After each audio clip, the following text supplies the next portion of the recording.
Right, thanks for joining in tonight's class, 27th of April 2021. Tonight's class is on acceptance, and I'll tell you a little story to start with. I once went to a meditation group in near Waterloo in London, and I'd been asking my teacher for years for teachings on patience, and none sort of arose, and there were teachings in some of the books I was on, the training about patience, but it didn't really. It sort of said we should have patience, and I thought, well, yeah, I buy into that totally. We should all have more patience. That's a good thing. But it never set out to practice patience. So there was a bit of a, yeah, this is the thing that's good. Yeah, buy that, but there's no way of how to do it. So this had been one of the, just not boring a hole in my head, but just interested in it for quite a while. And I went along to this class in London, and it was Insight Meditation school, group, whatever you want to call it. And the chap there basically started teaching on patience, and I thought, oh, this is interesting. I'm all ears, my ears pricked up. And he said, we can't practice patience, right? And he said, what we can do is watch our impatience, and we can practice accepting our impatience and watching it. I thought, oh, that's a practice. That's something to do. That's something I can do that. That made sense. So I imagined being, a train not turning up at Waterloo station. I think I must have gone back to the station in the evening, and stood there looking at all the trains and thought, if my train didn't come now, I might get impatient. I can't practice patience. I'm either going to be all right with it, or some annoyance is going to arise, and I don't know which. I can't book in non-frustration. It will just arise or it won't. And I thought, great, I can notice the frustration and I can practice observing it. And that's acceptance. So that's what I did. I started observing my impatience, and I became more patient. And that occurred at Waterloo station, because I used to go up to London with my work and come back on the train. And every time I got to Waterloo Concourse, which is really busy, it just clicked in as a habit. So we have habits in association with places, and well, with our senses, don't we? We have habits that are triggered by taste, smell, sound, or touch, all of our senses. So I've come up the escalator to the concourse, and I thought, oh, this is a chance to practice patience, to watch for impatience and to see if it comes up, and then to notice that. So what would be noticing impatience? It would be checking in with the body.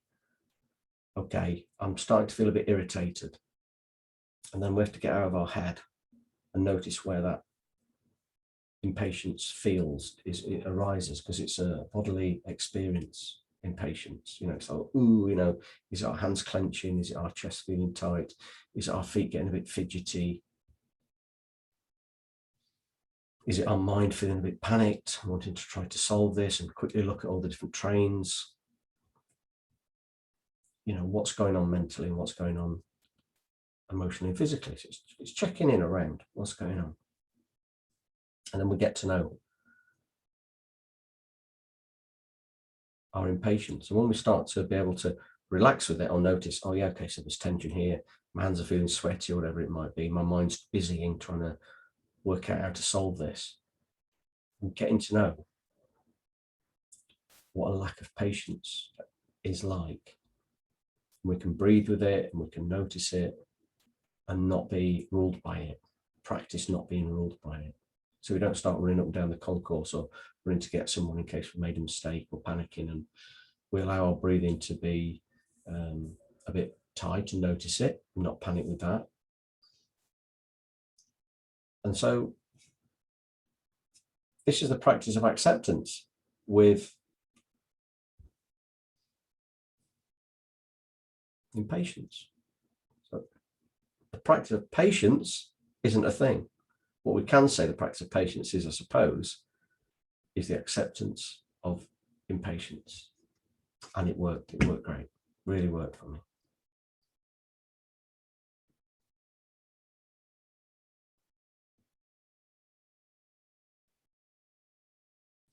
And then I found myself with some of my friends in London getting a sandwich from one of these really busy Italian sandwich shops at lunchtime, where they sort of bark at you, what do you want, what do you want? Because they're trying to make as much money in the lunchtime, that's their busy time.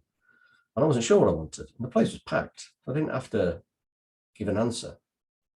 And they sort of shouted to my two friends, hey, what do you want? What do you want? And they sort of, well, you know, I'll have a pepperoni, whatever, you know, I'll have a pepper armadillo or whatever it was. And they felt impelled to answer. Their mind and bodily tensed up and they felt they needed to answer. And I remember noticing what was going on and thinking, right, patience is watching for this tension and where it occurs. And I didn't let it rule me. And I just said, I'm just making my mind up. And they went to the next person and the next, and then came back to me, and I ordered. And my friends sort of went, I've known them for years, but they just noticed, hold on a minute, we've just been pushed into making an order really quick. And he didn't let anyone push him. He, you know, stayed composed and was polite. And I think they started to notice, that's when a few of my friends started to notice that my meditation practice was bearing fruit, was changing things, was this acceptance of impatience. So we can apply acceptance in the same way to all sorts of different states of mind. We can accept all sorts of things by practicing the non-acceptance of them. And we're going to do that in tonight's meditation class. So there'll be something in your life that you want to be different from the way it is. We're all like that. There's going to be something in your life that you want to be different from the way it is. And we're going to notice this impatience in our mind, and we're going to practice accepting it. It's a practice, so we sometimes do it better than others. But it's like we're washing away a stain on the cloth. Each time we do the practice, we are building up mental composure, emotional composure, and none of it's wasted. It's all good stuff, and we're practicing it. So at first we might rub something on a stain on the cloth and it feels like nothing's coming out, or something on a frying pan, you know, we might think this isn't moving, but we don't realize we're slowly loosening it, and then we rub it and we think the last rub moved everything out of the way, but it didn't. The whole action was working. So meditation's like this, so we can remain confident in our practice and do it repeatedly. So it's changed my life. This is life changing. And if we don't know more than practice this with impatience, then it's a big deal. You know, we can get impatient with so many different things. We can get impatient with IT, get impatient with computers. We can get impatient with other people. We can get impatient with our transport. We can get impatient with friends, family.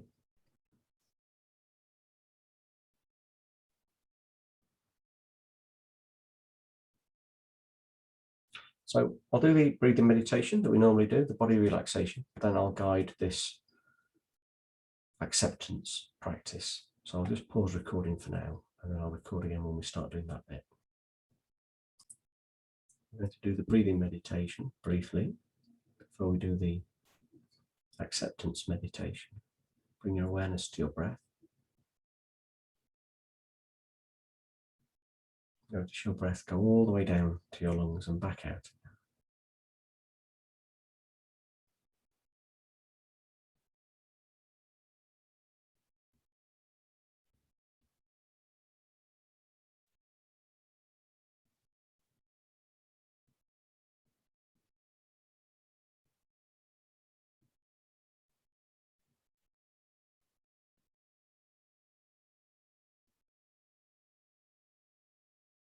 Now bring your awareness into your nostril linings. Notice the cool and the warm sensations.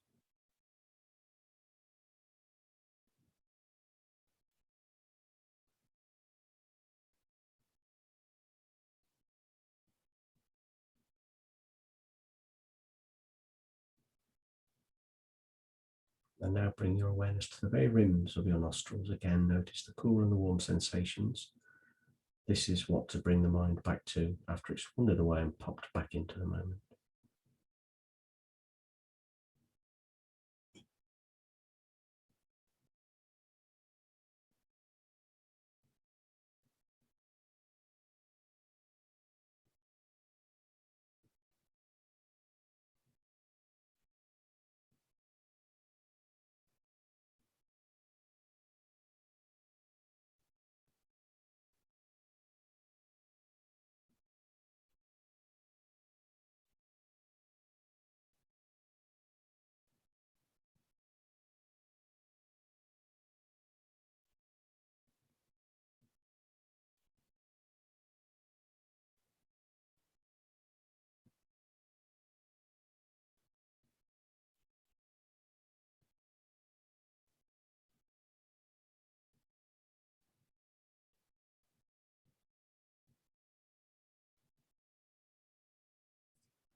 Okay, so just relax your concentration a little. Stay mindful, be aware of what's going on. Just reduce your concentration so that your mind is more aware generally, not so focused on the breath. Keep your mind relaxed. Check behind your eyes when you're meditating. We can often tense behind our eyes. It's where the seat of our conceptual mind is, where the sense of a self is. Just allow that to be relaxed, that mind behind the eyes. And now I'd like to contemplate something that you're not accepting right now. So there's internal problems and external problems. We can't necessarily solve external problems, but we can alter the way we approach them and deal with them. So think of an external problem, that situation that you're struggling to accept.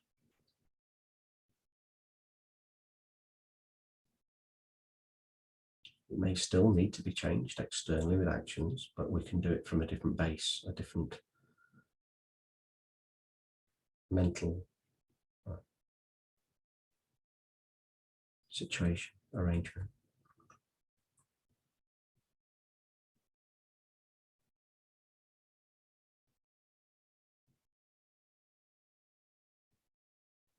Now, if something's come to mind, what we do is we start to contemplate this situation so that some impatience can arise inside of us. We can start to invoke naturally what is here. There'll be some impatience if we're accepting something. There's a wish to change it, and within that is some impatience. I'll leave you to just check your feelings as you toggle between them, contemplate this situation, notice how feelings arise when you do contemplate it, and notice how some of that is some tension, and that's impatience.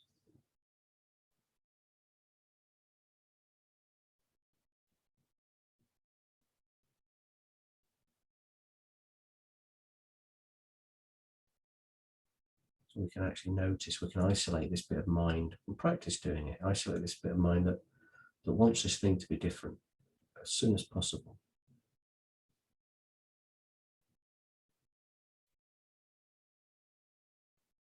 Maybe it's a feeling.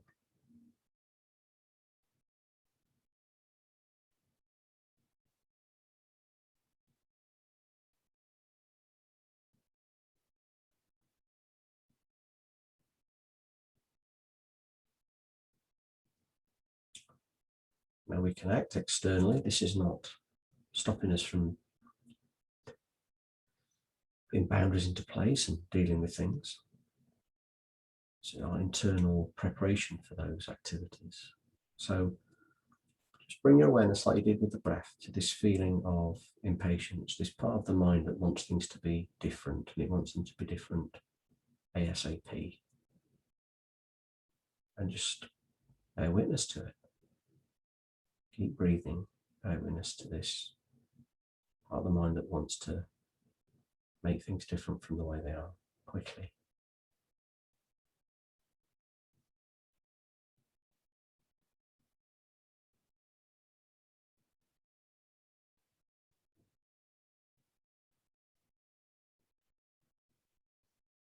We can ask ourselves, do I want this to stay the same? And that will invoke some feeling.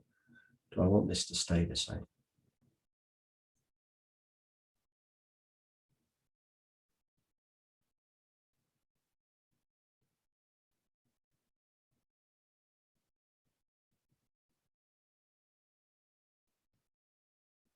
We can even imagine that this situation is never going to change, purely for the purpose of this exercise. It's not to say that it will be like this at all.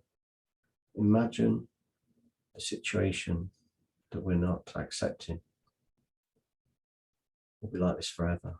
Contemplate what this would be like and allow this feeling to arise, this stronger feeling. And then we bear witness to this. If our mind wanders away, we come back to it. We're developing emotional composure with this. This is our beautiful practice.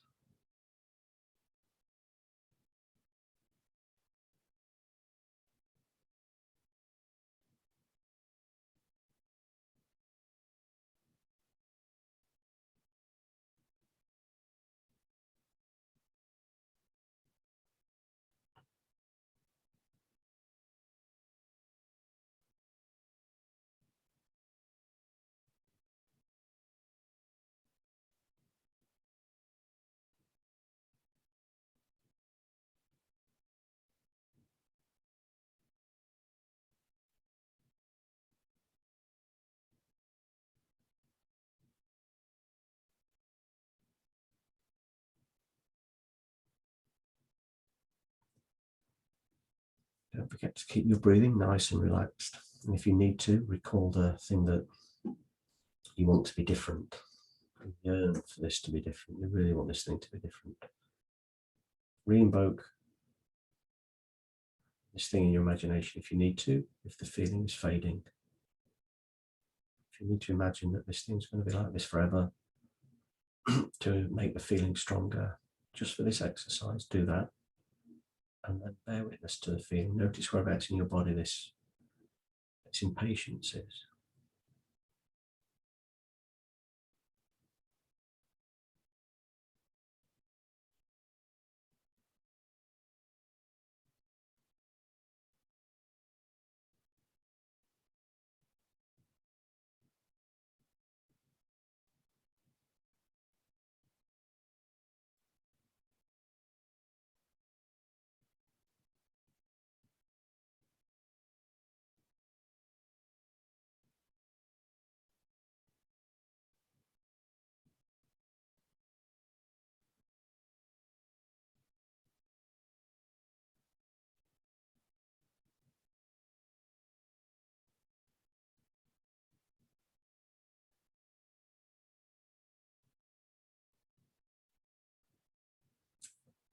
So for the last minutes, just bring your attention more closely to this. Let your mind wander away less often if you can. Keep breathing.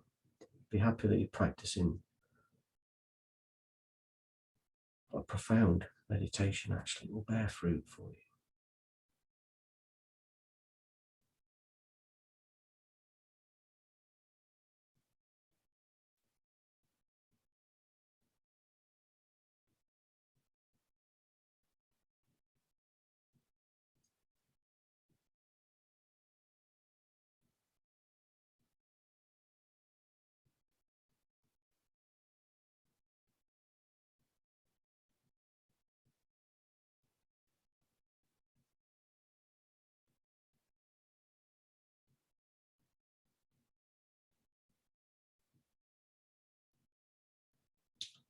Before you come out of meditation, we can contemplate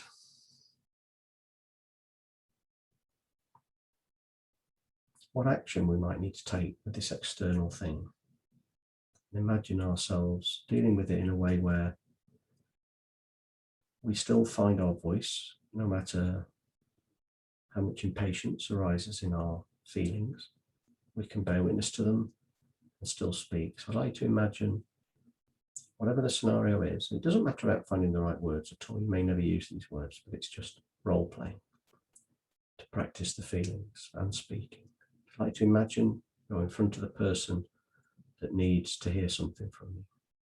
Allow yourself to feel this impatience, and imagine you're speaking not from the impatience, but from your dignity, from clarity. Just imagine yourself saying something or asking something. Better to state something.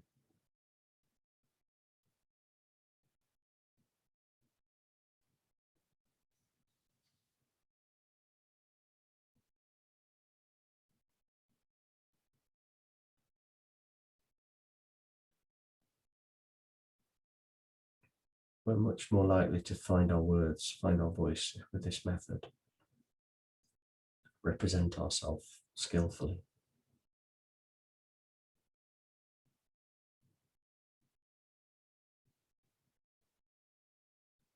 And read the situation better and listen to the other person better, because we're not caught up in our head.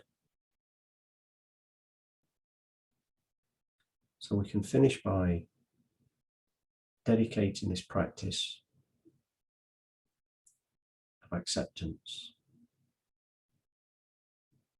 to our own peace of mind, to our own skillful actions in the future, practicing it. May I find contentment, and may others too.